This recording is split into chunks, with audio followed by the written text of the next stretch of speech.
Ang mga apostoles, bisag first hand experience gyud nila ang mga pulong sa Mesiyas nga nagpakatao, galisod gihapon o tugkad maong pag-ingon ni Jesus nga nakakita na mo sa amahan, kay nakakita naman mo nako. Naglibog pagis Filipe, nakaingon siya nga ipakita lang namo ang amahan, Lord, kay aron igo na namo. Nya si Jesus iyang gigamit ang maong kakulangan sa pagtugkad pinaagi sa pagpasabot. Gibalik na pud niya nga giingnan na bitaw tamo nga ako ug ang amahan usara. So kining maong panudlo ni Kristo, mga igsuon, nga gidawat sa mga apostoles paghimog yung hingkod sa ilang pagsabot, ang ilan ang gibuhat sunod mao ang pagbuhat sa mga gibuhat or gisugo ni Jesus. Munang naingon si Jesus diri nga ang motuo kanako magbuhat sa akong gibuhat. Kamo nituo mo ni Jesus na Ginoo siya. Nya nagbuhat mo siyang gibuhat.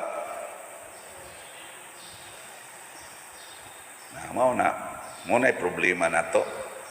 Kusog kita mingon tuo ko pero dili ta magbuhat sa iyang gibuhat. Nganong nagpakatao man si Jesus aron iyang ipakita nato unsay buluhaton sa usa ka tawo aron muhaom sa kabubutos Ginoo. Nya ang tanan nga gibuhat ni Jesus mabuhat gid nato. Tanan matud pagani niya diri, sobra pagani ang inyong mabuhat kay tulo ra gud siya ka tuig nga nagsigi og public ministry. Nya kita mangabot man tagtag pila ka tuig. Ako lang karon 18 na gugo ka tuig hapit sa akong pagkapari. Sa pagkapari lang na wa pay labot ang pagkaseminarista nga siyam ka tuig. So pila naman na ka tuig? 27. Unya, wa pa may labot ang katong akong ka-active sa simbahan, isip Legion of Mary, Gikas Choir, nga mga napuo sa to katuig. Pila naman ko katuig kasigig buhat unta? 37. Labaw na mo din yung mga tiwasonon og naw. Purti ng lugaya ninyo Labaw pa atong mabuhat. Pero ang pangutana, niining gidugayuna nako nga 37 katuig sukad mipakita ako sa akong pagtuos Ginoo, nabuhat baka nako ang gustos Ginoo nga ipabuhat. Basig naglabi ang atong pagbuhat sa atong gusto kaysa gustos Ginoo. Diri sa unang pagbasa, si San Pablo miangkon nga ang Ginoo mipakita nila. Nya mipakita sad ngadto niya katapusan bisan kuno dili siya takos pakitaan sa Ginoo. Unsa may gitestimonya niini ni San Pablo nga sila mga saksi sa pagkatao sa Ginoo, sa iyang pagkamatay o sa iyang pagkabanhaw. Kini maoy package sa atong mensahe nga motuo ta nga ang Ginoo na tao, ang Ginoo namatay, ang Ginoo nabanhaw. Di ba mao man na atong itubag sa misteryo sa pagtuo, no? And kini ang misteryo sa pagtuo sa ato sa Cebuano, sa itong paborito kay intubag. Kuwangan day nagjutay butang na si Kristo na tao, si Kristo namatay, si Kristo nabanhaw, si Kristo mobalik ani upato na lang siguro na nato. Butang mo man sa nagitudlo kana na lang. Pero ang package gyud nga motuo kita nga natao si Kristo, namatay si Kristo, kana pa lang na ang duha, wa na igo na ta. Kinsa dinhi ang didiretso lagawa sa kalibutan nga wa gyud mahigwa gipanganak sa usa ka inahan ta sa kamot. Di gipanganak. Si Kristo na asa siya birthday, kita na ay birthday. Nya kinsa dinhi ang moingon dili ko mamatay ta sa kamot. Aron mamatay dayon ka. Awasad. So angkon sa ta nga pulos ta mamatay. Kinsa dinhi ang motuo nga mabanhaw ta igumag kamatay. Tasa ka ba? Kanang mabanhaw ta ba? Nganong di man tanan? Di mo motuo? Mao na ni siya ang misyon.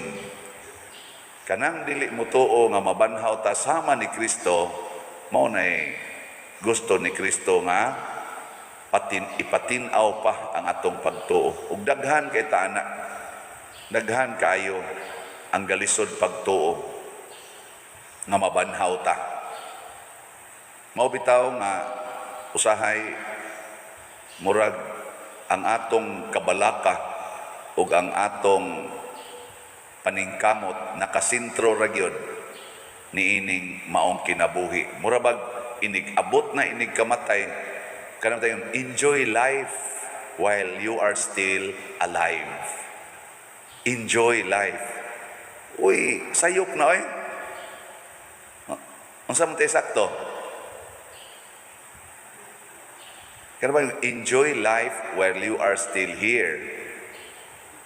Kay inig kamatay, mawa na kununing tanan. Ang samtay sakto isulti, kung mutuo tas Ginoo, live a good Christian life so that you can enjoy true life. Pagpuyo, subay sa Kristohanong kinabuhi, aron makapahimulos ka sa way katapusang kinabuhi. Nga mo na gito'y tinuod na kinabuhi. Kaya kung mag-enjoy ta aning kinabuhi, dunay possibility nga di na ta ka-enjoy atong way katapusan nga kinabuhi. Adto na ta sa way katapusan nga kamatayon. Mauna ang mga apostoles, unsa may nahitabo, o ang mga santos, nagpuyo sila sa kinabuhi nga Kristohanon. Unsa man kinabuhi pag-antos. Pag-antos mo ning puwan ning atong gisulob apostoles nga naman gipang martir ni sila, gipang patay. Kamo sugot mo mamartir? Dili. Uy, kaluoy. Yang maingon sad mo nako, ikaw pa der sugot ka. Sabi siya akong tubag. Sa inyong paminaw, siya ako itubag. Parihara ta. Maingon dahil na mga ang Ginoo, uy, kaluoy. Mo na pag-ingon sa Ginoo, kita man ka nako, kita man mo nako, niya gitestimonian ani San Pablo, nga gisakit siya, gipatay. Sunda na. Mo na si San Pablo, lipay kay siya sa dihang giskidulan na siyang patyon. Lipay kay San Pablo, nagmaya gid siya, niingon pagod siya, niabot na gyud ko sa finish line. Lipay kay ko, kay hapit na nako makabot ang purong-purong sa kadaugan. Kay giskidulan naman siya kanusa siya, putla siyang liog. Si San Lorenzo Ruiz, kanituo naman gid siya nga ang kasakit o kamatayon para ni Kristo, kung atong ididikit ni Kristo, mao say tuburan sa tinuod nga kinabuhi. Bisag naa si asawa, bisag naa si mga anak, nga batan-on pasad kaayo ang iyang asawa, batan-on pa iya, bata pa iya mga anak. Niingon gyud si San Lorenzo Ruiz, bisag tagaan pa kog 1,000 ka kinabuhi, balik-baliko na kog halad nga malipayon niining paagiha. Kanan ninduta no? O ang tinuod yun nga pag-enjoy sa kinabuhi, mga igsoon, kanang mahigugma na tang muantos sa pagtuman sa sugo sa Ginoo. Praktisa na dito sa inyong balay, kay tua dito ang daghang pag-antos. Kamong mga asawa, siguro mangyog kong nag-antos mo ron sa inyong bana, di tingali pirmi, pero naagi panahon. No? Kinsa dinhing asawaha nga wa gyud kasuway nga nahiubos sa iyang bana, taas ang kamot. Di ba sakto? Labaw na ng mga bana, dugay na kay mong ganto sa nang inyong asawa. Giagwanta na lang na ninyo. Abi kinsa kanong banaha diri nga wa gyud makasuway nga nahiubos or murag wa nay gana gyud nga mo duol siyang asawa, itaas ko nung kamot be kanang dara wa gyud pulos kita gamahay-mahay. Ang pagkapari na kadaghan sa ning panahon nga magantos. Ano bang naagi ang tusunon ako lang? Hapit kada adlaw. Naagi ang tusunon. Unya kini og dita kasabot nganong naman ning pag-antos? Nga bisag nagtinarong nako mag-antos mangyapon, bisag gihatag na nako ang tanan aning tawhana, inig sumbalik bati man lang gyapon ang iyang batasan nga rin ako, di man lang gyapon ko niya hatagan unsay ako untang gi-expect diha niya, gihatag naman ta nako ang tanan, di ba na ana unta no? Oy, ang meaning day ana tungod kay gustos Ginoo nga moambit ta sa iyang pag-antos o sa iyang kinabuhi, magbuhat ta ba sa iyang gibuhat. Kaya nga naman, ang Ginoo gihatag na gid niya ang tanan nato, hastagod ang iyang bugtong anak gihatag na gid niya nato. Wa lang gyapon ta magtinarong sa atong kinabuhi ngadto niya, mosupak lang gyapon kada adlaw 24/7 gihatag sa Ginoo ang iyang mga grasya sa maning hangin kaning atong body system tanan gyud hatag, pero kita grabe gyud kay kamasinupakon kana imong tupad pamutan ako ron na ina kapilan na ka nakasupak sa Ginoo, pamutan na imong tupad ba ina kapilan na ka nakasupak sa Ginoo. Karon gani grabe na gid itong pagsupak, ato pang gi-impose ang abortion, mga artificial contraceptives, mga ligation, vasectomy. Ang ato ra bang gibuhatan ani mga hinimo nas Ginoo, kita mo'y magunay-unay og guba kana sa lawas pa lang na nato. Adin ala na nako baliko ng color buhok ko kay ginagmay ra man na siya. Pero ambot ka, di ba ka na pagsupak yapon, pangiskis-kiskis anang kilay. Karon gipag-usab na sa nato ang mga genders. Usbo na nato aron do na nay same-sex union. Do na nay sexual union sa managparihara og genital organs.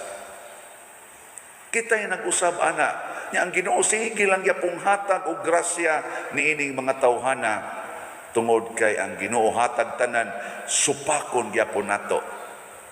Tungod kay dinhis kalibutan nga igsuon sa ako yung realization base sa mga kinabuhi sa mga apostoles, ang mag-antos maoy tinuod nga malipayon. Ang tao nga moantos aron pagpuyo sa kamatuoran maoy tinuod nga malipayon. Kana bang kung asawa ka nya gusto jud kang mopuyo sa imong pagkaasawa bisag kulatahon pa ka sa imong bana, unsa may matag kulatan niya nimo mahimo na nimong kalipay.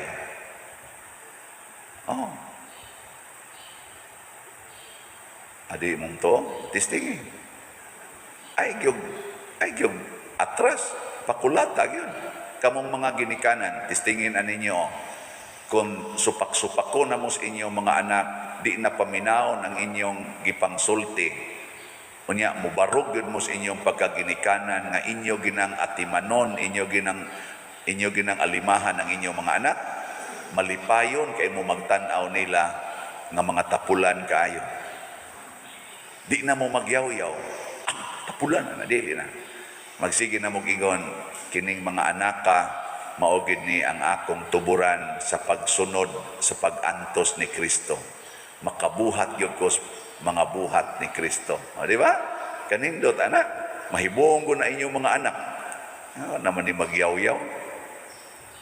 Ambot ka ako ba kaning i-apply aning mga sakristan? O kaning akong ako na bitaning sugdan niya.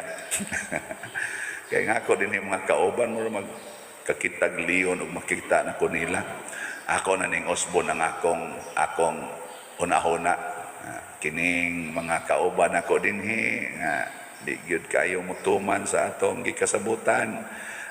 Mao na ni sila ang nakapaliwat nako ni Kristo. Di ba?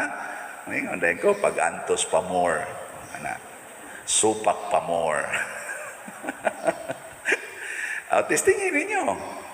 Na si Kristo, ingon siya makabuhat pa mo glabaw ani. Kasabot, mas taas pang panahon nga makaantos mo. Mas taas ang panahon nga kamo makapakita nga lami dining pag-antos kay bauni ang dalan padulong sa langit. O pinaagi ni ining maong mga pag-antos nato dinis kalibutan sa pagsunod sa Ginoo, daghang mga tao magdaig sa amahan. Ang pag-antos ni Bishop Chupilo Kamumot nakapadaig nato sa Ginoo.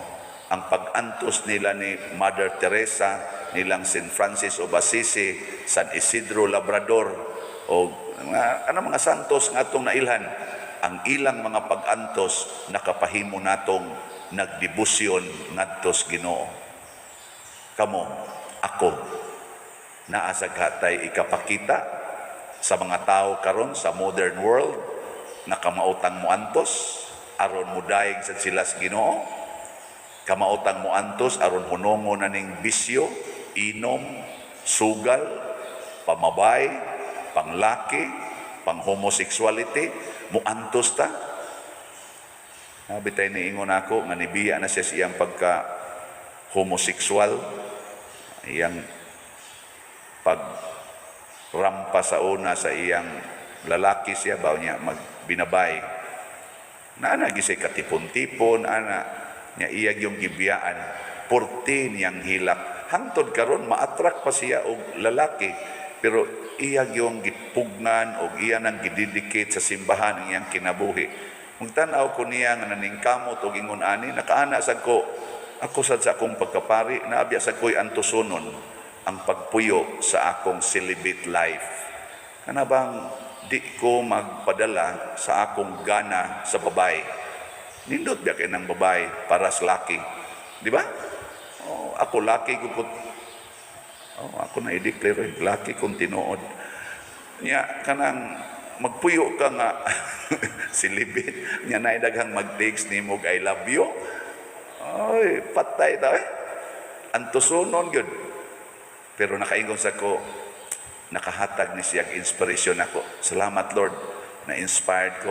Di ba kamo mga bana, ma-inspired sa mo nga, kinahanglan bigyan mo anhagis niyong asawa, di gyan mo magluib. Hasta sa mga asawa, di mo magluib sa inyong bana, pero ma-attract ba yung mo usahay sa laing mga, ang babae, ang asawa, ma-attract ba yung mo usahay sa laing mga laki, no? Maka-wish mo ba?